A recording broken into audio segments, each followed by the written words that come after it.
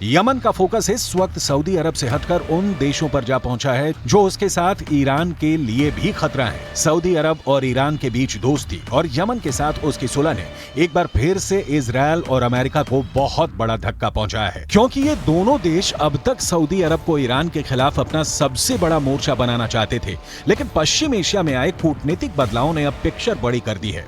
Yemen और Saudi अरब के बीच युद्ध खत्म हो चुका है और यमन अब सीधे इजराइल को टक्कर देना चाहता है, लेकिन साथ में यमन की तरफ से एक वार्निंग सऊदी अरब को भी दी जा रही है जो इस परेड में छुपी हुई है।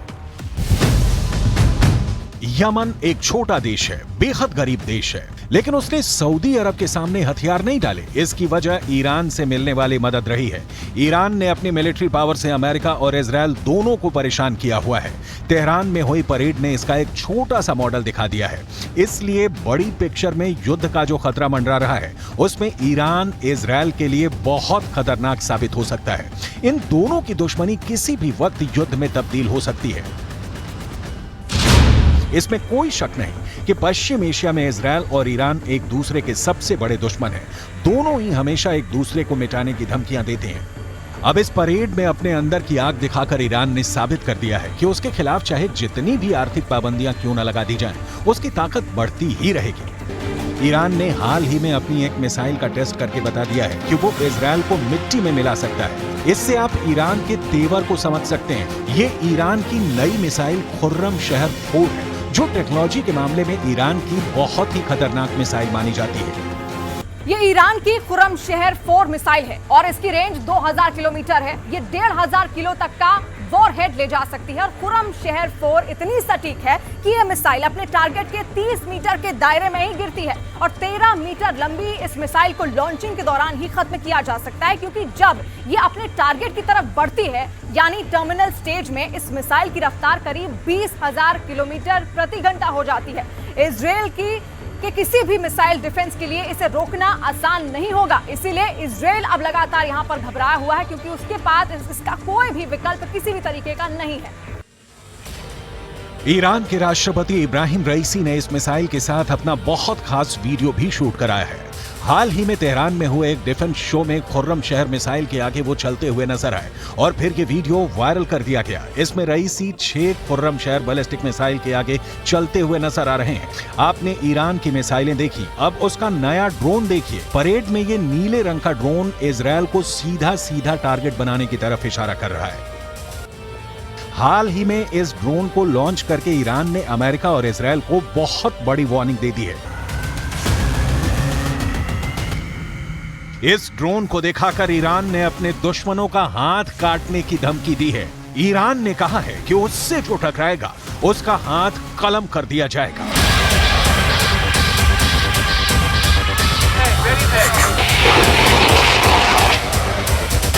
आखिर इस नए ड्रोन को लेकर ईरान का आत्मविश्वास इतना क्यों बढ़ गया है? ये ड्रोन गाइडेड बम से लैस है।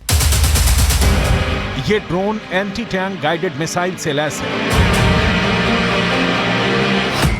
इस ड्रोन का नाम है मोहाजिर 10 और यही ड्रोन पूरी दुनिया को दिखाकर ईरान ने 2 देशों को बहुत ही खतरनाक चुनौती दे दी है। एक है अमेरिका और दूसरा है इजराइल। दोनों ही ईरान के कट्टर दुश्मन माने जाते हैं।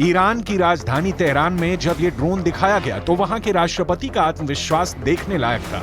चकाचौंध वाले इस डिफेंस शो में मोहाजिर 10 को जब दुनिया के सामने लाया गया तो इसकी तुलना अमेरिका के MQ-9 ड्रोन से की जाने लगी। MQ-9 जिसे प्रेडेटर B ड्रोन भी कहा जाता है।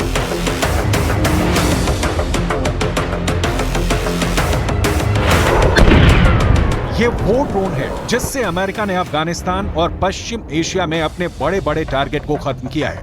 इसमें अल-कायदा का चीफ अल जवाहिरी भी शामिल था, लेकिन अब इसी ड्रोन की नकल बनाकर ईरान अमेरिका को चैलेंज कर रहा है।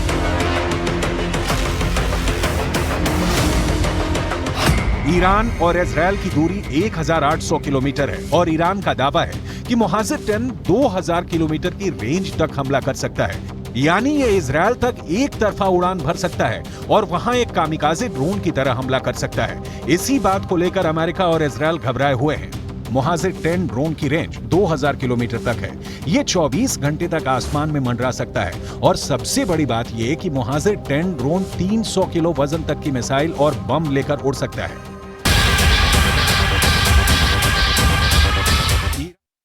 और इस वक्त चीन की राजधानी बीजिंग में बहुत ज्यादा हलचल तेज हो चुकी है। ताइवान से खबर मिली कि उसने अमेरिका के एयर डिफेंस सिस्टम पैट्रियट से भी अत्याधुनिक मिसाइल तैनात कर दी है और ये मिसाइलें चीन के हमले को न सिर्फ रोक सकती है बल्कि चीन की मिसाइलों का कचूमर भी निकाल सकती है।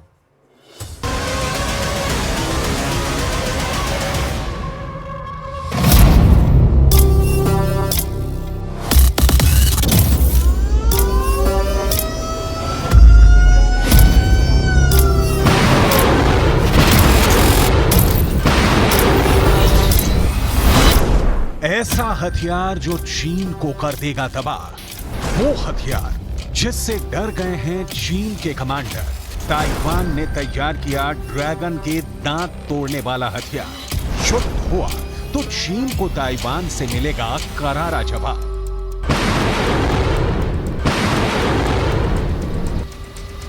देखन में छोटा लगे, घाव करे गंभीर। चीन से ताइवान की किसी भी मामले में कोई तुलना नहीं है। कहां महाशक्ति बनने की होड़ में हार पर हार खाता चीन है, कहां छोटी सी आबादी के साथ सीमित सैनिकों वाला देश ताइवान है। लेकिन वो कहते हैं ना कि हौसले में जान होनी चाहिए। दुश्मन जरूर डरेगा। ताइवान यही कर रहा है, जिसकी डिटेल आपको आगे दिखाएंगे। अभी चीन के सैनिकों का अभ्यास देखिए। चीन ने ताइवान को डराने, धमकाने और खौफ में रखने के लिए बॉर्डर पर एक्सरसाइज शुरू कर दी।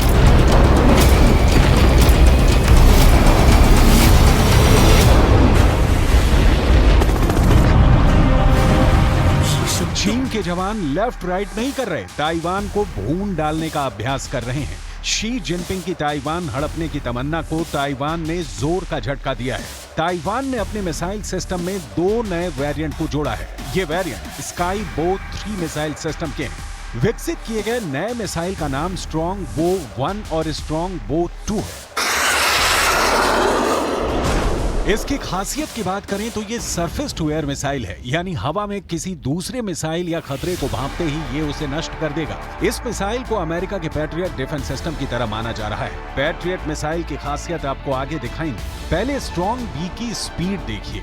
ये मिसाइल 70 से लेकर 100 किलोमीटर तक की ऊंचाई से आने वाले खतरे की पहचान कर उसे ध्वस्त कर देगी। स्ट्रॉन्ग बो की मिसाइलों को Chungshan institute of science and technology ने विकसित किया है। ताइवान की समाचार एजेंसी ताइपे टाइम्स ने एक सूत्र के हवाले से बताया कि स्ट्रॉन्ग बो मिसाइलें अमेरिकी मिसाइल डिफेंस सिस्टम पैट्रियट से भी ज्यादा उन्नत हैं।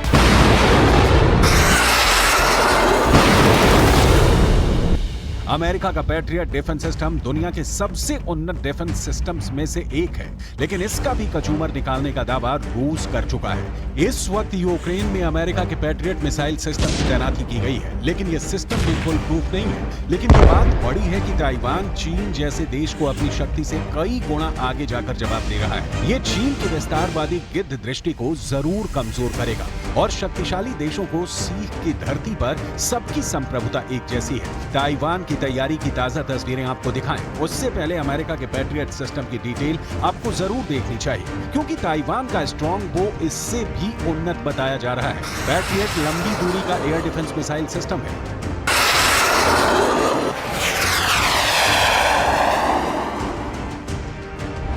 पैट्रियट एयर डिफेंस सिस्टम का रडार 110 से 130 किलोमीटर की रेंज में लड़ाकू विमान, 160 से 190 किलोमीटर की रेंज में बम वर्षक, 85 से 100 किलोमीटर की रेंज में मिसाइल, 60 से 70 किलोमीटर की रेंज में मिसाइल के वॉरहेड का पता लगा सकता है।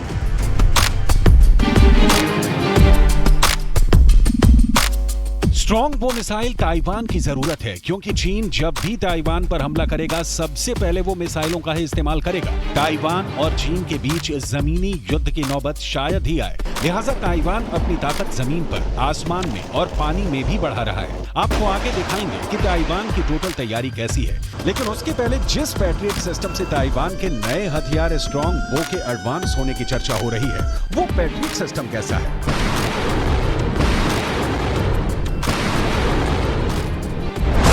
पैट्रियट एयर डिफेंस सिस्टम के एक लॉन्चर में 4 मिसाइलें होती हैं। इस सिस्टम को फायरिंग के लिए तैयार करने में 30 मिनट का समय लगता है। इसे फायर करने के बाद आसानी से दूसरी जगह पर भेजा जा सकता है। पैट्रियट हाई लेवल की कमांड पोस्ट या एयरबोर्न अर्ली वार्निंग एयरक्राफ्ट से फायरिंग डेटा हासिल कर सकता है। ऑपरेशन के दौरान रेडार यूनिट और मिसाइल लॉन्चर मानव रहित होते हैं, यानी इन दोनों सिस्टम को ऑपरेट करने के लिए वहां किसी सैनिक के रहने की जरूरत नहीं होती है।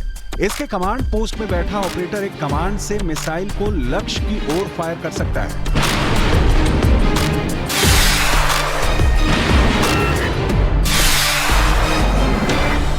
ताइवान की सारी तैयारियां चीन के ताकत के इस्तेमाल पर निर्भर करती हैं। ये चीन की मर्जी पर निर्भर करता है कि वो ताइवान पर कितने जोर का हमला बोलता है। कहा जाता है कि अमेरिका के साथ के बावजूद ताइवान चीन के सामने 3 घंटा से ज्यादा नहीं टिक सकता।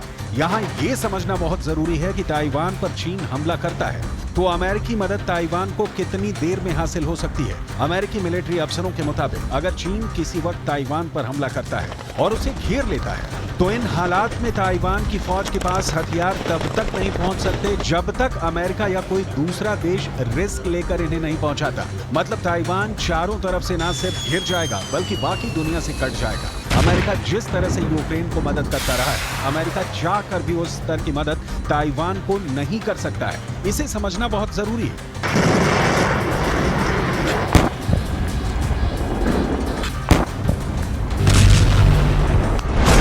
यूक्रेन और ताइवान में एक बहुत बड़ा फर्क है। ताइवान पहुंचने के लिए एयर या नेवल रूट ही इस्तेमाल करना होगा। यहाँ यूक्रेन की तरह रोड कनेक्टिविटी नहीं है। अमेरिकी पॉलिसी ताइवान में ही बम डिपो बनाकर हथियार का जखीरा खड़ा कर देना।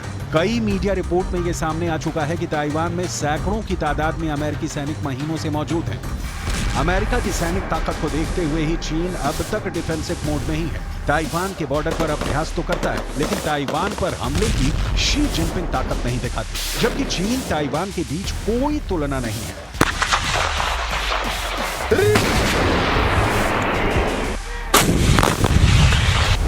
द मिलिट्री बैलेंस 2022 IISS के मुताबिक चीन के पास कुल 20,35,000 सैनिक हैं, जबकि ताइवान की सेना में सिर्फ 1,70,000 सैनिक हैं। हथियारों में 3,000 लड़ाकू विमान चीन के पास हैं और ताइवान 500 विमान रखता है। चीन 5500 टैंक रखता है तो ताइवान सिर्फ 650 के साथ अपनी रक्षा कर रहा है। चीन के पास 59 पनडुब्बी है, जबकि ताइवान के पास सिर्फ 4 है।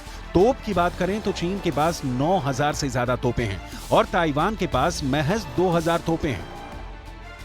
मतलब ताइवान और चीन के बीच कहीं कोई समानता नहीं है, लेकिन ताइवान फिर भी पूरे जज्बे और हौसले के साथ जंग की तैयारी कर रहा है। ताइवान से भी एक्सरसाइज की तस्वीरें लगातार आ रही हैं और सबसे बड़ी बात यह कि ताइवान को चीन के जो दुश्मन देश हैं उन पर भी भरोसा है कि वो युद्ध की सूरत में उनका साथ देंगे। जैसे ताइवान पर उसके हमले में अमेरिका, जापान या दक्षिण कोरिया अलग अलग या एक साथ मिलकर ताइवान को मदद कर सकते हैं और इन हालात में चीन पर एक साथ 4 देश हमला करते हैं तो ड्रैगन को ये बहुत महंगा पड़ सकता है। असल में शी जिनपिंग ताइवान पर हमले के लिए क्यों मचल रहे हैं, इसका बैकग्राउंड समझना जरूरी है। रूस ने जब यूक्रेन पर हमला किया तो इसके बाद चीन के हौसले भी बढ़ गए। उसे लगा कि अगर रूस कभी अपना हिस्सा रहे यूक्रेन पर हमला कर सकता है तो चीन अब ताइवान के साथ ऐसा क्यों नहीं कर सकता। लेकिन चीन के इरादे अमेरिका और ताइवान दोनों भांप गए। अमेरिका ने खुल्लम खुल्ला ऐलान कर दिया है कि ताइवान उनके संरक्षण में है और ताइवान ने भी अपनी तैयारी तेज कर दी कि चीन हमला करेगा तो क्या करना है, खुद को कैसे बचाना है। स्ट्रॉन्ग बो मिसाइलों का निर्माण इसी राह में एक और मंजिल है। चीन और ताइवान के विवाद का अंत कभी नहीं होना है। ऐसा कहने का आधार समझना बहुत जरूरी है, तभी आप समझ सकेंगे कि दुनिया में कोई भी देश ताइवान की चीन के खिलाफ कितनी मदद कर सकता है। चीन का दावा है कि ताइवान चीन का ही एक प्रांत है, जबकि ताइवान इसे मानने से इनकार करता रहा है, अपनी संप्रभुता को अक्षुण्ण मानता है, जो कि अमेरिका तक ताइवान को अलग देश नहीं मानता, लेकिन ताइवान को चीन के खिलाफ हथियारों की मदद जरूर करता है। क्योंकि इसे लाखों डॉलर की आमदनी होती है। ताइवान को कुल 13 देशों ने एक संप्रभु देश के तौर पर स्वीकार किया है, जिसमें Belize, Guatemala, Haiti, Honduras, Marshall द्वीप समूह, Nauru, Palau, Paraguay, Saint Kitts और Nevis, Saint Lucia, Saint Vincent, Grenadines और तुवालू शामिल हैं। हालांकि संयुक्त राष्ट्र के 16 सदस्य भी आंशिक रूप से ताइवान को एक राज्य के रूप में मान्यता देते हैं। तो कनाडा के प्रधानमंत्री जस्टिन ट्रूडो लगातार मुसीबत में फंसते जा रहे हैं। उनकी मुसीबतें कम नहीं हो रही। अब इजरायल ने भी उनके खिलाफ मोर्चा खोल दिया। तो वहीं मोदी की बहन कही जाने वाली करीमा बलोच के समर्थकों ने भी कनाडा के अंदर ही ट्रूडो की घेराबंदी कर दी है। भारत पर आरोप लगाने के बाद हर दिन कनाडा के अंदर जस्टिन ट्रूडो की हालत खस्ता ही होती जा रही है।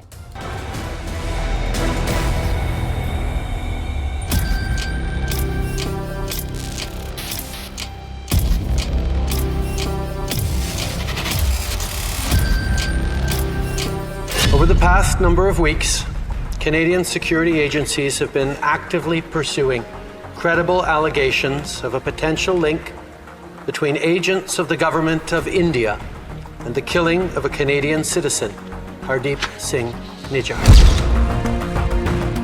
जस्टिन ट्रूडो ने भारत के खिलाफ जो अनर्गल प्रलाप किया है, उसकी सजा अब उनको कनाडा के लोग ही दे रहे हैं। कनाडा के अंदर काम करने वाले एक संगठन ने ही अब जस्टिन ट्रूडो को एक चिट्ठी लिखकर काफी ज्यादा फटकार लगाई है, जो एक कनाडा के बलूच संगठन ने लिखी है। और इस चिट्ठी में जस्टिन ट्रूडो के दोहरे मापदंडों पर खुलकर वार किया गया है। इसके अलावा कनाडा की जिस संसद में जस्टिन ट्रूडो ने भारत के खिलाफ झूठ बोला, उसी संसद में अब ऐसा कांड हो गया है कि जस्टिन ट्रूडो की पूरी दुनिया में बदनामी हो रही है और पूरी दुनिया जस्टिन ट्रूडो पर हंस रही है। आखिर ऐसा क्या हुआ है कनाडा की संसद में? पूरी घटना हम आपको बताएंगे, लेकिन सबसे पहले हम शुरुआत करेंगे 15 अगस्त 2016 को प्रधानमंत्री मोदी के इस भाषण से, क्योंकि जस्टिन ट्रूडो की सरकार की जो पोल खुली है, इस पूरी कहानी का एक किरदार लाल किला भी है। मैं आज लाल किले की प्राचीर से कुछ लोगों का विशेष अभिनंदन और आभार व्यक्त करना चाहता हूं। पिछले कुछ दिनों से बलूचिस्तान के लोगों ने, गिलगिट के लोगों ने, पाक ऑक्युपाइड कश्मीर के लोगों ने, वहां के नागरिकों ने जिस प्रकार से मुझे बहुत बहुत धन्यवाद दिया है, जिस प्रकार से मेरा आभार व्यक्त किया है, मेरे प्रति उन्होंने जो सद्भावना जताई है, दूर दूर बैठे हुए लोग, जिस धरती को मैंने देखा नहीं है, जिन लोगों को विषय में मेरी कभी मुलाकात नहीं हुई है, लेकिन ऐसे दूर सुदूर बैठे हुए लोग हिंदुस्तान के एक प्रधानमंत्री को अभिनंदन करते हैं, उसका आदर करते हैं, तो मेरे 125 करोड़ देशवासियों का आनंद है, वो मेरे 125 करोड़ देशवासियों का सम्मान है। और इसलिए ये सम्मान का भाव, धन्यवाद का भाव करने वाले बलूचिस्तान के लोगों का, गिलगिट के लोगों का, पाक के कब्जे वाले कश्मीर के लोगों का मैं आज तहे दिल से आभार व्यक्त करना चाहता हूं। मोदी के इस भाषण के बाद पाकिस्तान अंदर से हिल गया था, क्योंकि प्रधानमंत्री मोदी ने सीधे उन लोगों को संबोधित किया था जो पाकिस्तान के अंदर रहकर भी भारत से प्रेम करते हैं, और इन्हीं में से एक नाम करीमा बलोच का भी था। करीमा बलोच ने प्रधानमंत्री मोदी को अपना भाई बताकर राखी का रिश्ता जोड़ा था, लेकिन उन्हीं करीमा बलोच का कनाडा के अंदर कत्ल हो गया। और इस कत्ल को लेकर ही अब कनाडा के बलूच ह्यूमन राइट्स काउंसिल ने एक चिट्ठी कनाडा के प्रधानमंत्री जस्टिन ट्रूडो को लिखी है। इस चिट्ठी का जो विषय लिखा गया है वो बहुत ही ज्यादा दिलचस्प है। बलूच ह्यूमन राइट्स काउंसिल करीमा बलोच के कत्ल के मामले में कनाडा सरकार की हैंडलिंग के तरीके पर चिंता जाहिर करता है। इसी चिट्ठी में बलूच ह्यूमन राइट्स काउंसिल ने जस्टिन ट्रूडो की पोल खोलते हुए लिखा है कि बलूचिस्तान मानवाधिकारों की रक्षक करीमा बलोच की हाई प्रोफाइल और संदिग्ध मौत के संबंध में प्रधानमंत्री जस्टिन ट्रूडो की स्पष्ट चुप्पी आज तक कायम है। कनाडा में हरदीप सिंह निज्जर की गोली लगने से हुई मौत के संबंध में हाउस ऑफ कॉमन्स में उनके जोशीले भाषणों को काफी कवरेज मिली है, लेकिन करीमा बलोच की हत्या पर चुप्पी साध ली गई है। इस चिट्ठी में जो लिखा है उसने जस्टिन ट्रूडो को काफी बेचैन और परेशान कर दिया है। लेकिन पहले यह जानना भी जरूरी है कि आखिर करीमा बलोच की हत्या कैसे हुई। खुद को मोदी की बहन कहने वाली करीमा बलोच की कहानी सुनने से पहले करीमा बलोच का ये बयान सुनिए, जिससे उसकी बहादुरी जग जाहिर होती है। जो आर्मी हमारे घर में घुसकर हमें मार रही है, हमारे औरतों के साथ रेप कर रही है, हमारे बच्चों को उठा रही है, उस आर्मी को वो यहाँ पे पनाह दे रहे हैं, सहूलतें दे रहे हैं ताकि वो और काबिल हो जाएं हमें मारने के। जो आर्मी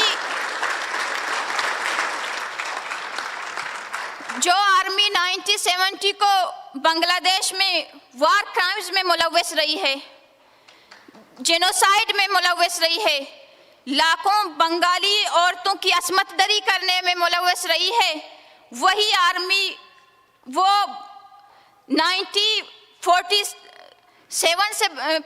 से बलूचिस्तान में कर रही है। वही वार क्राइम, वही जेनोसाइड, वही इज्तिमाई कब्रें, वही हमारी औरतें गांव में घुसकर औरतों को हेलीकॉप्टर के जरिए उठाकर उनको अपने आर्मी टॉर्चर सेल में रखकर उनको सेक्स स्लेव के तौर पर यूज कर रही है। वही आर्मी इकरा खालिद की आर्मी जिसे वो तहफ़्फ़ुज़ देना चाहती है। करीमा बलोच के पास ना कोई बंदूक थी, ना कोई मिसाइल, लेकिन वो पाकिस्तान की आर्मी के खिलाफ बोल रही थी। करीमा बलोच पाकिस्तान की आर्मी की उन सारी काली करतूतों और कच्चे चिट्ठे को दुनिया के सामने रख रही थी जिससे दुनिया अनजान थी, और यही वजह थी कि पाकिस्तान की आर्मी और आईएसआई ने करीमा बलोच को टारगेट पर ले लिया। साल 2005 में करीमा बलोच को पहली बार बलूचिस्तान के अंदर उन लापता और गायब हुए लोगों के लिए विरोध प्रदर्शन करते हुए देखा गया था जिनको पाकिस्तान की सेना ने उठवा लिया था और मार दिया था। धीरे धीरे पाकिस्तान के अंदर करीमा बलोच बलूचिस्तान की आवाज बन गई थी और ये पाकिस्तान की सरकार को बहुत चुभ रहा था। आखिरकार 2015 में करीमा बलोच कनाडा भाग गए ताकि अपनी जान बचा सकें, और फिर कनाडा से ही उन्होंने बलूचिस्तान की आवाज को बुलंद किया। बलूच कार्यकर्ता ये दावा करते हैं कि पिछले 20 सालों में पाकिस्तान की सरकार ने 55,000 बलूच लोगों को गायब करवाया है या उनको किडनैप कर लिया है। 15 अगस्त 2016 को जब स्वतंत्रता दिवस के मौके पर प्रधानमंत्री मोदी ने बलूचिस्तान के लोगों की आवाज को बुलंद किया था, तब 19 अगस्त को करीमा बलोच ने ही लंदन से प्रधानमंत्री मोदी को रक्षाबंधन के दिन एक पैगाम भेजा था। उन्होंने खुद को मोदी की बहन बताकर गायब हुए बलूच लोगों के लिए आवाज उठाने का जिक्र किया था। आपको बलूचिस्तान की बहनें एक भाई की हैसियत से मानते हैं और आपसे ये उम्मीद रखते हैं कि आप बलूच जेनोसाइड, बलूचिस्तान में वार क्राइम्स और ह्यूमन राइट्स वायलेशन के खिलाफ इंटरनेशनल फोरम्स पर बलूचों की आवाज़ बनेंगे और तमाम उन बहनों की आवाज़ बनेंगे जिनके भाई लापता हैं।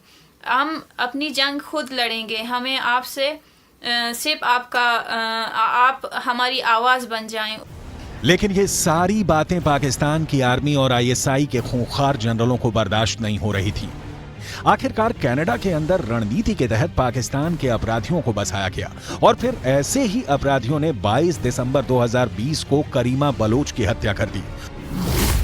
टोरंटो के अंदर एक झील में करीमा बलोच की लाश मिली थी और 48 घंटों के अंदर ही टोरंटो पुलिस ने जांच पूरी करके कह दिया कि इस मौत में कुछ भी संदिग्ध नहीं है, और तब कनाडा के प्रधानमंत्री जस्टिन ट्रूडो ही थे, जबकि करीमा बलोच को पहले भी जान से मारने की धमकियां दी गई थी। इसी नाइंसाफी पर बलूच ह्यूमन राइट्स काउंसिल ने कनाडा के प्रधानमंत्री जस्टिन ट्रूडो को चिट्ठी लिखकर घेरा है।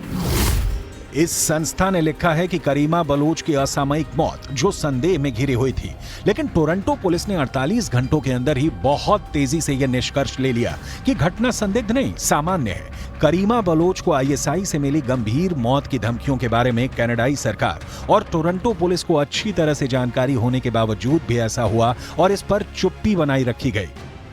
आगे जस्टिन ट्रूडो की खालिस्तान तुष्टीकरण की नीति का पर्दाफाश करते हुए इस बलूच संस्था ने जस्टिन ट्रूडो पर भेदभाव का आरोप लगाते हुए चिट्ठी में यह लिखा कि करीमा बलूच की हत्या की जांच सिर्फ इसलिए ही ठीक से नहीं की गई क्योंकि बलूचों की जनसंख्या कनाडा में कम है और वोट बैंक की तरह चुनाव में असर डालने में सक्षम नहीं है। अब कनाडा में विपक्ष के नेता पियरे पोलिवरे ने भी यह साफ किया है कि इतनी बड़ी डेमोक्रेसी भारत पर इल्जाम लगाने से पहले जस्टिन ट्रूडो को पुख्ता सबूतों का इंतजाम कर लेना चाहिए।